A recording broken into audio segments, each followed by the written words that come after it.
Nadagdagan pa ang mga lugar na isinailalim sa state of calamity dahil sa dry spell. Kabilang dyan ang bayan ng South Upi sa Maguindanao at probinsya ng Cebu. Binabantayan din ang pagbaba ng level ng tubig sa Nabaoy River sa Boracay na siyang pangunahing pinagkukunan ng tubig sa isla. May-report si Bernadette Reyes. Dahil sa tumitinding init, aabot na sa halos kalahati ng lupain sa South Upi sa Maguindanao ang apektado ng dry spell. Ayon sa Local Disaster Risk Reduction and Management Council, mahigit 16,000 magsasaka na ang apektado at 15,000 hektarya naman ang nasira sa hanay ng agrikultura. Sa lawak ng pinsala, nagdeklara na ng state of calamity sa buong bayan. Yung ating 30% sa calamity fund ay atin nang magagamit para suportahan yung mga naapektuhan ng tagtuyot. Maging ang probinsya ng Cebu, isinailalim na sa state of calamity dahil sa epekto ng El Nino. Aabot sa 27 bayan at lungsod ang apektado ng dry spell.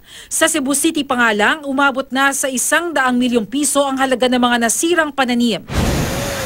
Ramdam na rin ang epekto ng tag-init sa isla ng Boracay. Napansin kasi ang pagbaba ng level ng tubig ng Nabaoy River. Ito pa naman ang pangunahing pinagkukunan ng supply ng tubig sa isla. Si Boracay Water, ine-ensure niya ang mga customer natin na enough yung supply natin for the summer months. So, ang pinapaalalahanan lang natin ang ating mga customer na gamitin ng wasto para hindi masayang yung tubig.